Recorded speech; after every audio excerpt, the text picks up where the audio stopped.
Oh. Sorry guys, didn't see you there. Don't mind me, I'm just listening to the dopest new track by that king of all MCs. You know, Jordan Peterson?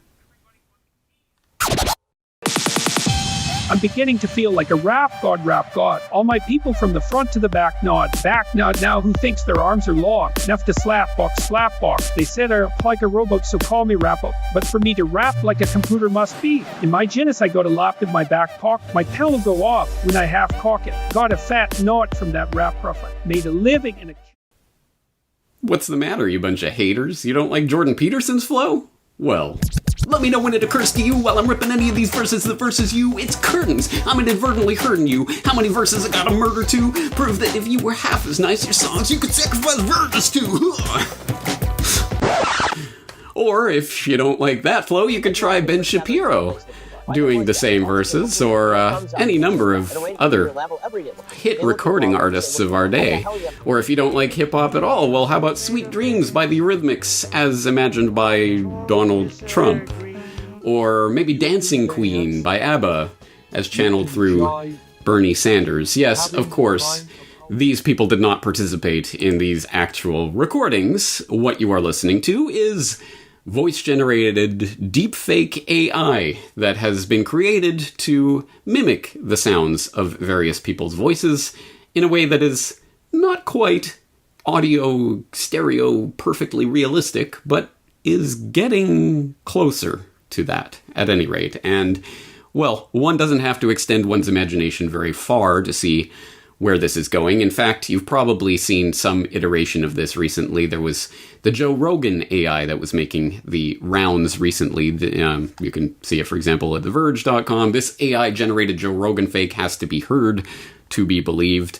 Many other examples of this exist online, and this is, of course, just falling under that broad umbrella of deepfaked video and deepfaked audio that is increasingly becoming part of the media maelstrom that we are being subjected to on a daily basis. And part of that media maelstrom is the promotion of the deepfakes themselves. I mean, it is kind of a big 4-poster rollout propaganda campaign that is taking place under the name of deepfakes right now. And you can see that in any number of places. One example that I'll throw in the show notes that is as good as any, Observer.com, just from this past June, why AI deepfakes should scare the living bejesus out of you. And that almost seems to be the point of this propaganda campaign. This should scare the bejesus out of you. Because, well, I mean, I think the implication that most people feel at the first level is, well, what if someone deepfaked me doing something? But even beyond that, then, of course, the next layer is, well, how do I know that this video of this person doing this thing is real at all? It could be deepfake generated. And of course, that is where all of this begins to tumble, eventually. Sooner rather than later, probably. And who better to confront this new and rapidly emerging phenomenon than one of the victims of this deepfake technology, the audio deepfake, Jordan Peterson himself, who was recently writing in the National Post, one of Canada's national rags. Jordan Peterson, the deepfake artists must be stopped before we no longer know what's real. I can tell you from personal experience how disturbing it is to discover a website devoted to making fake audio clips of you for comic or malevolent purposes. And this article states, something very strange and disturbing happened to me recently. If it was just relevant to me, it wouldn't be that important, except perhaps to me, and I wouldn't be writing this column, but it's something that is likely more important and more ominous than we can even imagine. There are already common fraudulent schemes being perpetrated by both telephone and internet. One known as the grandparent scam is particularly reprehensible, first because it is perpetrated on elderly people who are in general more susceptible to tech-savvy criminals, and second because it is based on the manipulation of familial love, trust, and compassion. Skipping ahead through the description of the grandparent scam. In April of this year, a company called Coding Elite exposed an artificial intelligence program that took a substantial sample of my voice, which is easily accessible on the YouTube lectures and podcasts that I've posted over the last years. In consequence, they were able to duplicate my manner of speaking with exceptional precision, starting out by producing versions of me rapping Eminem songs such as Lose Yourself, which has now garnered 250,000 views, and Rap God, which has only garnered 17,000, as well as Rock Lobster, 1,400 views. They have done something similar with Bernie Sanders, Singing Dancing Queen, Donald Trump, Sweet Dreams, and Ben Shapiro, who also delivered Rap God. The company has a model, the address of which you can find on their YouTube channel, which allows the user to make Trump, Obama, Clinton, or Sanders say anything whatsoever.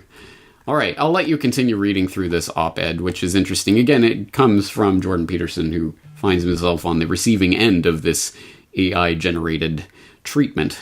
So it is interesting in that regard. It's also interesting to note that as of August 23rd, shortly after the publication of this op-ed, the website notjordanpeterson.com posted the following announcement in light of Dr. Peterson's response to the technology demonstrated by this site, which you can read here, and out of respect for Dr. Peterson, the functionality of the site will be disabled for the time being. So now you can't go in and generate your own fake clips of Jordan Peterson saying various things, at least for the time being. Although, of course, the technology still exists. The code still exists. This is still quite doable by anyone with a degree of tech savvy. It's just a question of this particular company that's started this particular site has agreed not to make it publicly available for the time being. That should not, of course, come as a fundamental comfort over the fundamental discomfort that this entire phenomenon brings to light. And I have talked about this before. For example, of course, we talked about it on New World Next Week about a year and a half ago with James Evan Pilato, where we talked about how to spot a deepfake. And I followed that up with Don't Believe Your Lying Eyes, talking about how essentially deepfake type technology was first being written about nearly 20 years ago in mainstream sources, talking about the MIT Technology Review. So some pretty mainstream examples of that was widely available to Hollywood for live deepfaking of various events 20 years ago, and one can only imagine what the intelligence apparatus and its DARPA arm have had in the skunkworks of the Pentagon for going on who knows how many years. So again, this just sort of opens the Pandora box of you can't believe anything you see or hear at this point, because who knows? It could be computer generated. Is James Corbett really saying these words? That's the question, isn't it? And, well, let's continue examining some things that people have said in this regard in the past. For example, CIA Director William Casey. Now, I'm sure if you are a Corbett Report follower, you have probably heard this at some point in the past, if nowhere else than from the thumbnail of this video, but you have heard the infamous quotation from ex-CIA Director William Casey, "We'll know our disinformation program is complete when everything the American public believes is false." And just as a side note, but perhaps an important one for people who would have some degree of hesitation about accepting that quotation, which I wholeheartedly recommend. Never accept a quotation just because you read it somewhere. What is the actual source of that? Well, you can get that from Quora.com, where some interested party did write, "Did CIA Director William Casey really say, 'We'll know our disinformation program is complete when everything the American public believes is false?'" And the source of that quotation, Barbara Honegger, did reply with details of that. "I am the source for this quote, which was indeed said by CIA Director William Casey at an early February 1981 meeting of the newly elected President Reagan with his new cabinet secretaries to report to him on what they had learned about their agencies in the first couple of weeks of the administration. The meeting was in the Roosevelt Room in the West Wing of the White House, not far from the cabinet room. I was present at the meeting as assistant to the chief domestic policy advisor to the president. Casey first told Reagan that he had been astonished to discover that over 80% of the intelligence that the analysis side of the CIA produced was based on open public sources like newspaper and magazines. As he did to all the other secretaries of their departments and agencies, Reagan asked what he saw as his goal as director for the CIA, to which he replied with this quote, which I recorded in my notes of the meeting as he said it. So that's the actual source of the quotation. As far as I know, it hasn't been confirmed by anyone else who was in the meeting at that time. So again, you can take this 18 different ways. But at any rate, this quotation resounds and continues to be repeated ad nauseum in certain conspiracy circles to this day, because it does reflect something that I think we all perceive to be true, whether or not William Casey said those direct words or not. And It seems like he did, but even if he didn't, the idea, of course, has been floating around and does correspond to a lot of what the corporate report talks about. We'll know our disinformation program is complete when everything the American public believes is false. Perhaps, I mean, again, maybe you had to be in the room, maybe it was said jestingly, but at any rate, there is an underlying nugget of truth in a statement like that, isn't there, when the black propaganda of the intelligence agencies is specifically designed to bamboozle the population and to make them believe things that are false? Well, what's the end goal of this? Well, when everything that everyone believes is false, we'll have reached our goal, right? Power through deception, chaos, order through chaos, all of that. So I think that ties in quite well with this new phenomenon, that we are living through right now, the deep fake phenomenon, in which not just the deep fakes themselves and the technology itself, which now exists, but the way that it is being rolled out to the public. And again, I've talked about this before. Please go consult some of my previous videos on this and things that I've said about it.